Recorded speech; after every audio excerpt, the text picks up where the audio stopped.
welcome back to another Future of Work Campus Industry Insider. This is where we are joined by incredible guests who share with us the tips, tricks, tools, and tactics on how we can thrive in the future of work.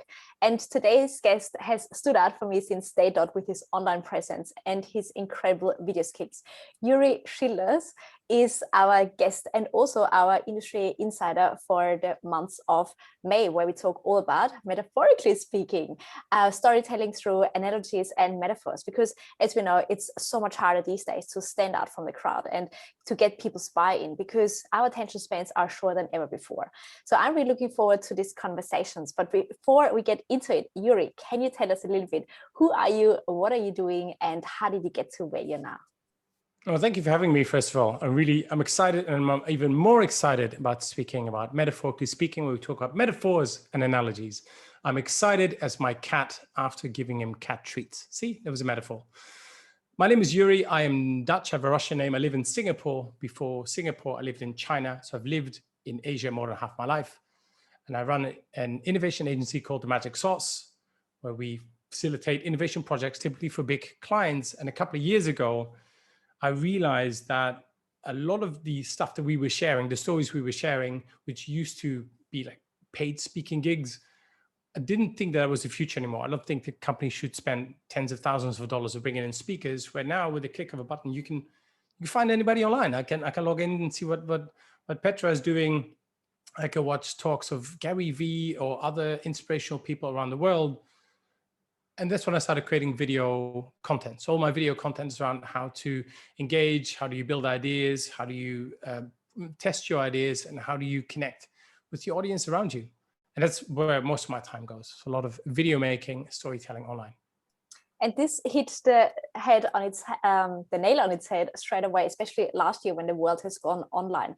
And our common connection, who actually was kind of the introduction between us, Leanne Hughes, you partnered up with her for a project called Virtually Possible. And I was fascinated by the concept because you guys, you are incredible facilitators. And since we couldn't do it in person anymore, you just said, oh, you know what, we can do the same thing, if not even better, online.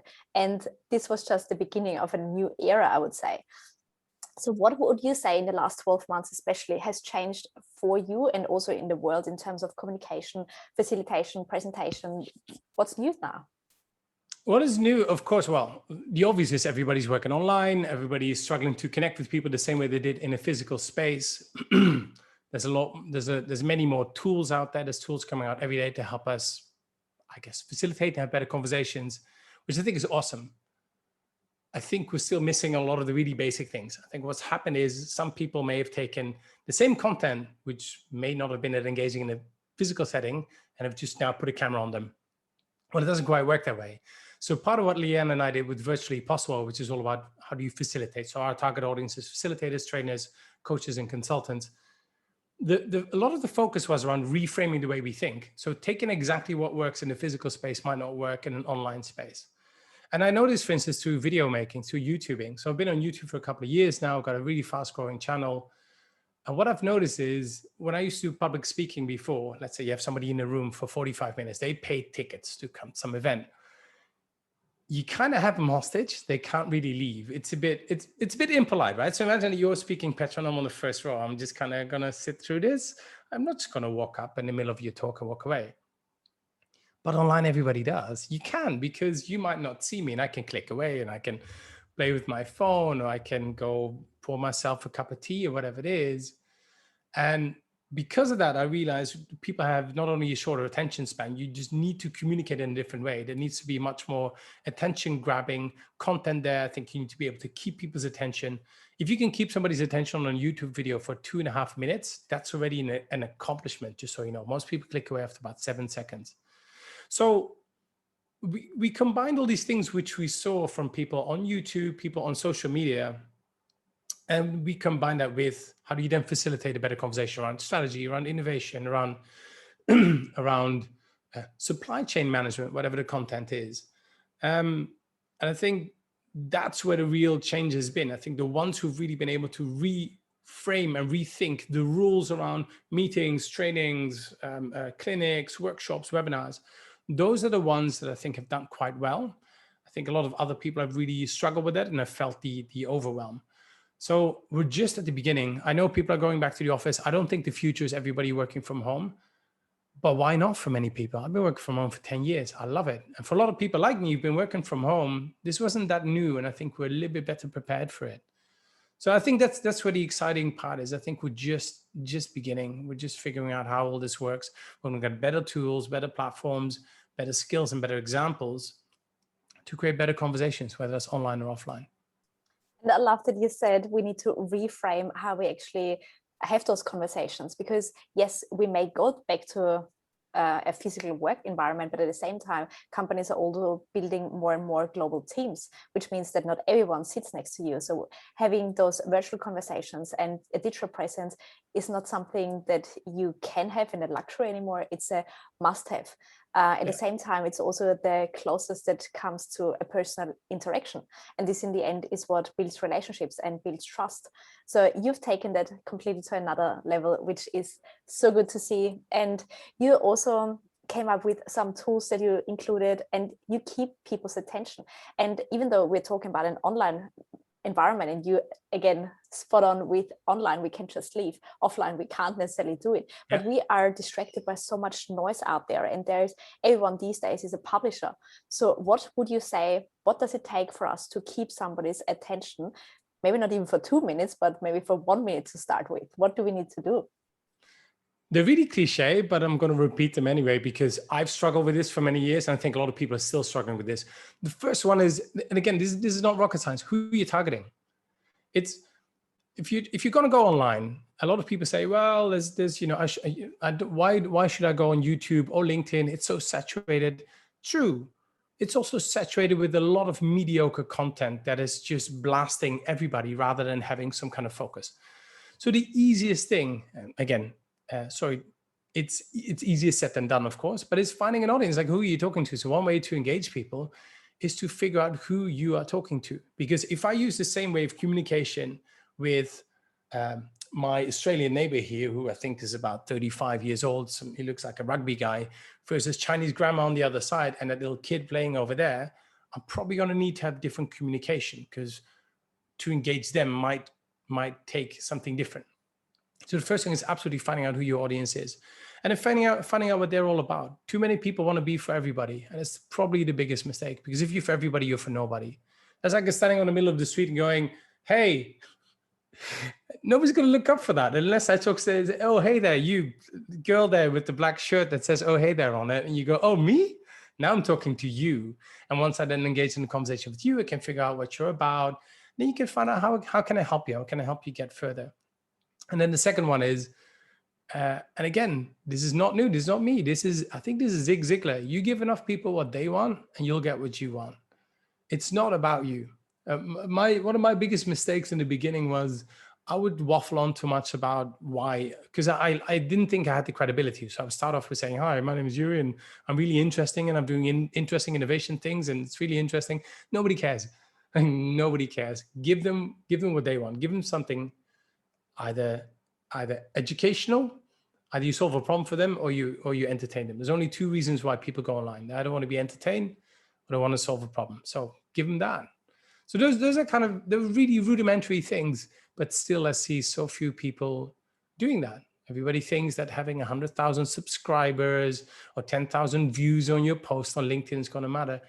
I believe it's exactly the opposite. I believe it is in finding a very specific audience, knowing how to talk to them, and then really focusing on them. Because if you find your tribe, they're going to listen to you. They're going to get involved and engaged. Oh, so good. Because, even though they are the basics, we always come back to basics, because there is always another tool out there and a new app here and a new whatever there. But in the end, we are still talking to people. And I think even though you mentioned Virtually Possible was targeted to facilitators, I think facilitation is becoming more and more a key skill that every single person in the workforce needs to have. It's about facilitating conversations and getting everyone on the same page, especially when we are distributed and we have only 10 minutes huddles, online huddles. Does everyone know what they need to do, what's expected from them, how it's going to be measured, by when they need to have everything done by? This is so important. Facilitation, sorry to interject, facilitation, I think, should get out of the hands of a few special people with a special title. Facilitation was you were a facilitator. You dressed in a certain way, you looked a certain way. Anybody listening right now, you think of a facilitator, you probably have an idea of somebody. You have a picture of that person and how they speak and how they walk and what they do.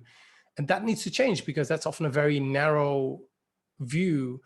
Rather than looking at facilitators, facilitation is a skill. Facilitation to me just means that you make stuff easier, right? It comes from the French word facile, making things easier, but you're basically making decision-making easier, communication easier, having ideas easier. That's all you're doing. When people interact with each other, it's tough because of a million different reasons, because of cultural elements, because of knowledge gaps between people. A facilitator makes that a lot more palatable and easier. That's what a facilitator does. And And this that to brings me, with especially now we're all working online, is more important than ever before. And I'm still baffled they don't teach more of it in business schools. I find it really basic. We learn about profit and loss statements. We learn about basic change management. Why don't we learn more about facilitation? It should get out of the hands of the 5 people from the HR department. It should be a basic skill people have. Absolutely agree. And you mentioned that facilitation is all about making things easier. So also when we as a project manager facilitate a conversation or a stand-up huddle or a project meeting, for example, it's about making it easy for everyone to understand where are we at, what do we need to achieve, what needs to get done by then. And this actually leads us into the actual theme and topic also for May, which is about metaphorically speaking, because you also mentioned that we've got more difficulties actually with having cross-cultural teams now, that everyone's got their own cultural interpretation of communication. But virtually or metaphorically speaking gets people on the same page. Can you talk a little bit more? What does actually metaphorically speaking mean? So a couple of things.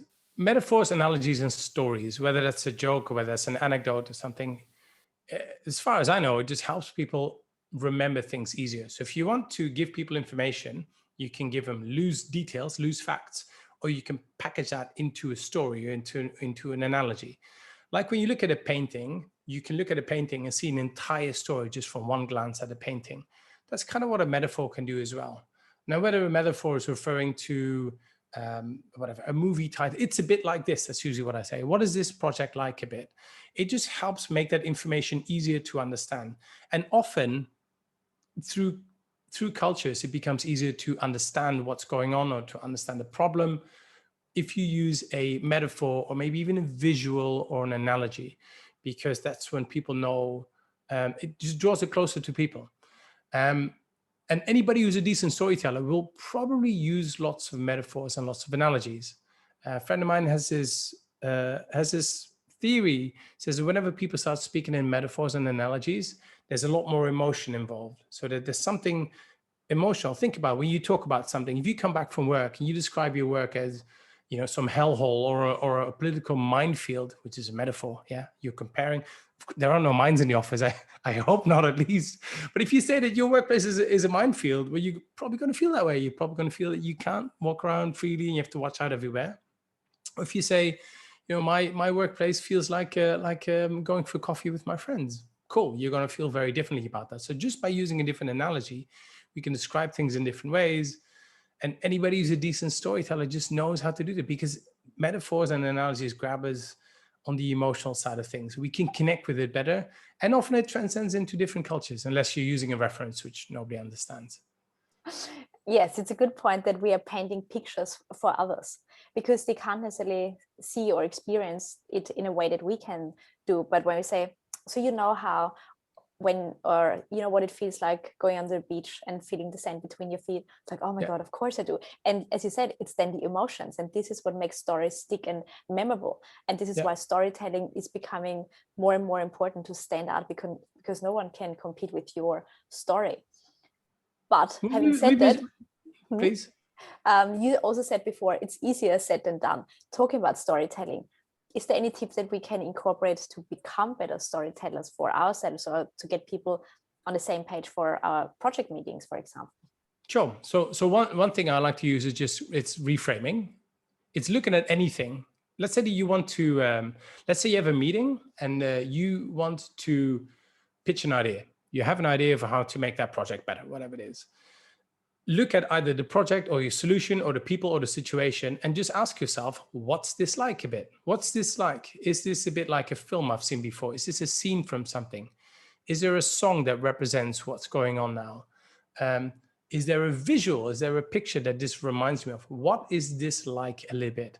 That, to me, it's one of the easiest ways to start thinking in metaphors. And then the second one is, once you do that, it's about not overthinking it too much, because you might get into, well, is this exactly what they meant in the film? And no, it's a creative process. But it's allowing your brain to make a connection between seemingly unconnected things. And one way of connecting that is looking at a situation the way you see it and comparing that to something else. I remember a story that my old boss Chris told me once, where they were in a meeting, a leadership team meeting. There was a lot of problems going on in this innovation project, and they asked everybody to create a drawing about how they were feeling about how the project was going. So they gave everybody a piece of paper, and one person in the room drew 5 circles, so top down, think an A4 piece of paper, 5 circles, and then the first 4 circles had an arrow to the right, and the last circle had an arrow to the left. And when explaining, this person went, "This is how I feel. That's everybody else pointing that way. I'm pointing in a completely different way." So there was a clear misalignment, which then opened up the conversation, and then they at least found a way forward to include this person more. And but that person was somehow not able to explain that if it wasn't for using, in this case, a visual or something like that. So think, what's this like a little bit, and then use anything. I have no rules. I used to, all the projects I've run in the past, we've given it song names. So I remember one we did for a big bank in Hong Kong. We call it "I Want to Break Free." And then we use like Queen shirts and like Queen analogies and going on tour and being Freddie Mercury and being a rock star. We use all those metaphors in there, which is a really great way, because this is 2014, and that entire team still talks about that because it's easy to remember. It's not that one project we did around whatever private banking. It's project "I Want to Break Free." And we had the visuals and the colors, and people still talk about that today because it's easy to remember. That's a great example of how you can use metaphors and stories, or even pictures. And that's so good, because that leaves a legacy behind, because you just said they're still talking about it. It's more an experience than a project. And people want to be part of something that's exciting, that's new, that's different, and bigger than just another project. And I think you also mentioned a really good point, that you said, take it a step further and think about what is it similar to, which comes down to empathy and making the complex simple, which is such an important skill these days. We're getting bombarded with information. We don't need more information. We need to be able to implement. And by explaining it in such layman's terms, or stories and metaphors, it's much easier for people to grasp it and paint their own picture with this. Yeah, I agree.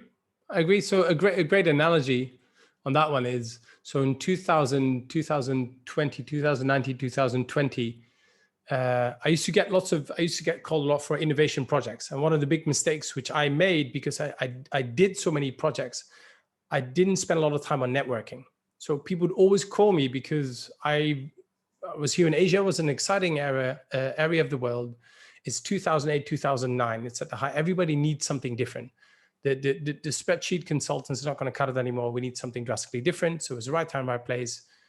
I was young, fast. I could facilitate in 4 different languages, of one of which is Mandarin. I did not have a lot of competition.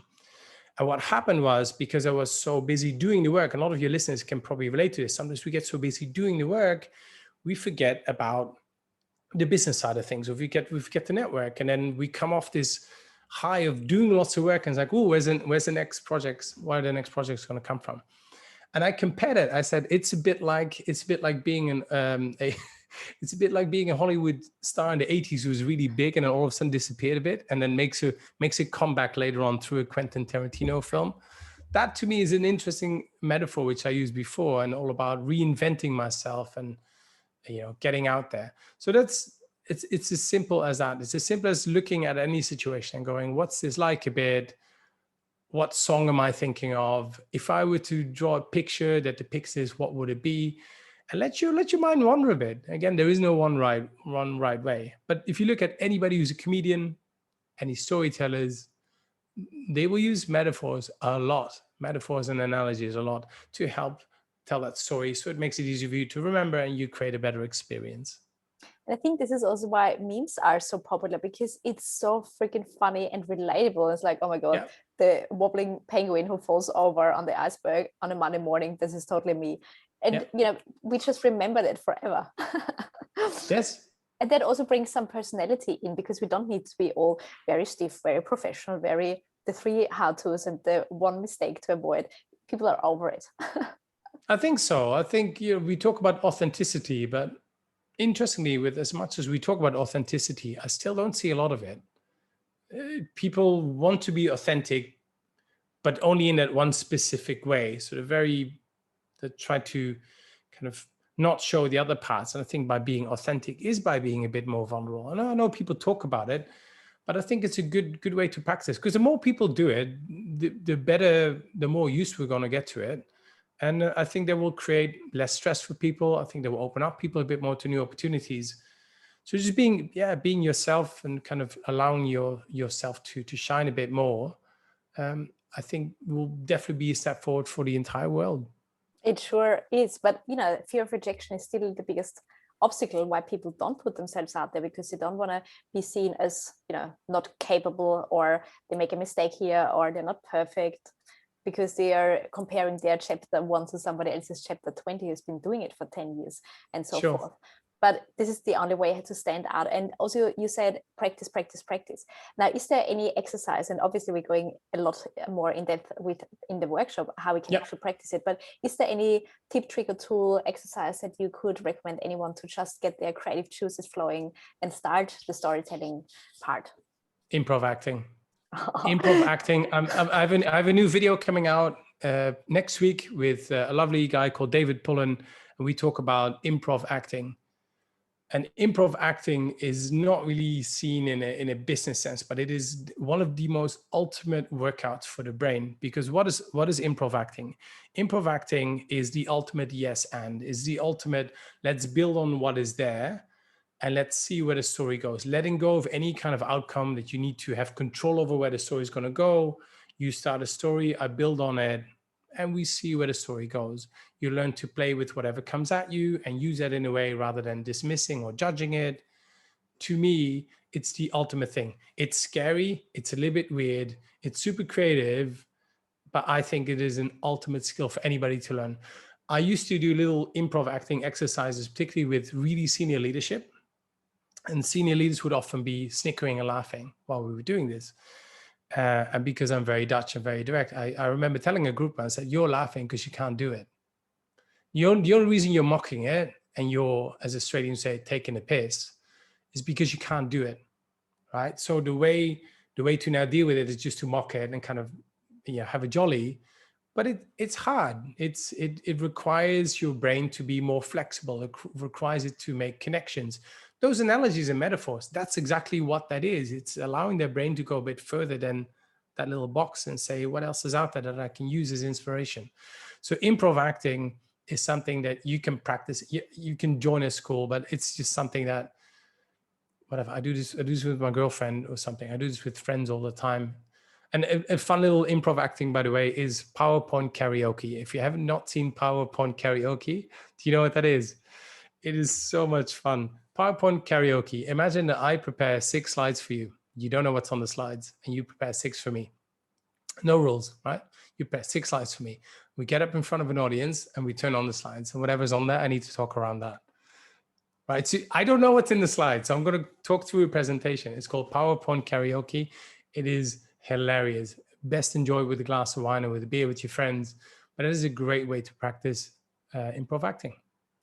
And in the end, it comes down to combining so many human skills, from imagination to creativity to listening, to communication to empathy, and everything is in this one situation combined, which is incredible. Yes, love this exercise. Exactly, because it's improv acting has been around for a long time. I think if it's just a really good exercise for the brain. And the sad thing is, I think it's often used, I've seen it used in business where it's for that once a year for the staff kind of thing. But again, like facilitation, I think it's a great skill to have. And anybody who innovates, anybody who, whether you're an engineer or an architect, anybody who innovates and makes things will understand, will know how to use that improv muscle. Maybe not in a let's wear a silly hat and let's do a silly kind of stand-up skit, but the principles are the same. They ask questions. What else could it be? How else could we make this happen? What is this like a little bit? How can I combine A with B? How can I go test it? Those kind of things, those are the questions that they ask. And those are ultimately the underpinnings for anything that's innovative and a real breakthrough. Oh, so good. Now, before we wrap up, one question that I ask every single person is, have you got a favorite app or tool that is your go-to for whatever you are doing? Fantastic. I'm going to do exactly the opposite, because, you know, whatever you do the opposite. Whatever you think the opposite. I think everybody has so many tools around them. I think everybody has so many platforms around them. I did a quick calculation the other day how much I spend on all the platforms, because they all cost like $12 a month, $15 a month. They all add up. We have a lot of platforms. We have a lot of tools. My suggestion here would be get rid of the tools for a bit and just go for a walk, a cup of coffee, take more, like slow down a bit more rather than chasing tools. Because again, I think there are a lot of tools out there, and I have tools which I like using. Recently, I feel like I'm a bit overwhelmed by the amount of tools and by the amount of platforms that we have around us, that I'm working really hard to do the opposite. So I take time for slower thinking, deeper thinking during the day. That comes from going for a walk, sitting somewhere, drawing something. I have adult coloring books, which, you know, is a nice little way to distract your brain. I think it's doing exactly the opposite. So yeah, rather than having more tools, I'd say get rid of a few and slow down their brain a bit. And it can get so overwhelming because everyone says, oh, you need to try this and you need to try this. And then there's so much external stimuli that we don't even hear in our thoughts ourselves anymore. And then we are one of many. And this is how exactly what happens, that we can't stand out anymore because we're just trying to be someone who we think we should be. And there's a new one every week. There's a new platform coming out every week. There's somebody else who's got the Uber for online meetings, or, you know, productivity tools and hacks and stuff. And you know what? Hacks are cool.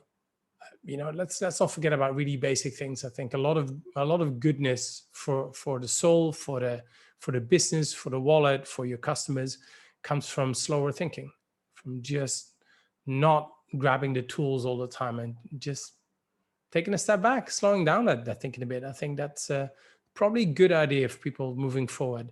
And then I think that might help with the overwhelm that people are feeling, because I think people are overwhelmed. I think a lot of people are looking for new ways to grow their business. I think that can be very exciting, can be very daunting as well. I think the world has changed. The world is still changing for many people. Half the world is still on lockdown. A lot of people are feeling overwhelmed.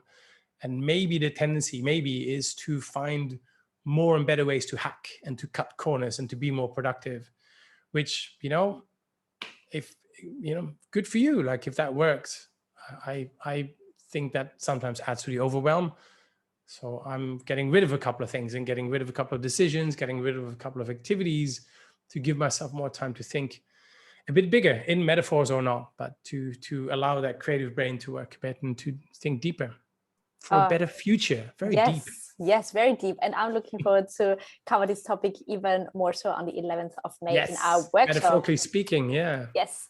Again, it's something that everyone should get better at and should be, you know, used to use a lot more, but traditional education doesn't teach us that. So we need to jump on and do things differently and offer that. So I'm really excited about this. Now, before we wrap up, where can everyone find you, connect with you, learn more about what you're up to? Fantastic. LinkedIn, Joeri Schilders. I hope it's in the show notes because my name is very hard to spell. You know, it's the easiest one is just to look up The Magic Sauce. If you look up The Magic Sauce on YouTube, Joeri at The Magic Sauce. You can find me on YouTube. That's where you can always find me, YouTube and LinkedIn. I've got lots of content out there, a lot of free stuff. Maybe it's something useful in there for you. If you like creative things, if you like making ideas happen, if you like things around how to engage your audience, they're always lighthearted. You know, I use cupcakes and my cat and like different things and props around the house to help with that storytelling, but also make it very practical for people. And I have to vouch for you because I love your video. I love your style. I love your production quality. It's always entertaining and so much value. So highly recommend follow him on every channel you can find him. And of course, join us on the 11th of May in our live workshop. Now, thank you so much for being our industry insider and sharing so much value. I'm really looking forward to learning more about you and from you. Absolute pleasure, Petra. I really appreciate you having me here, and I'm looking forward to getting into metaphorically speaking. Thanks so much.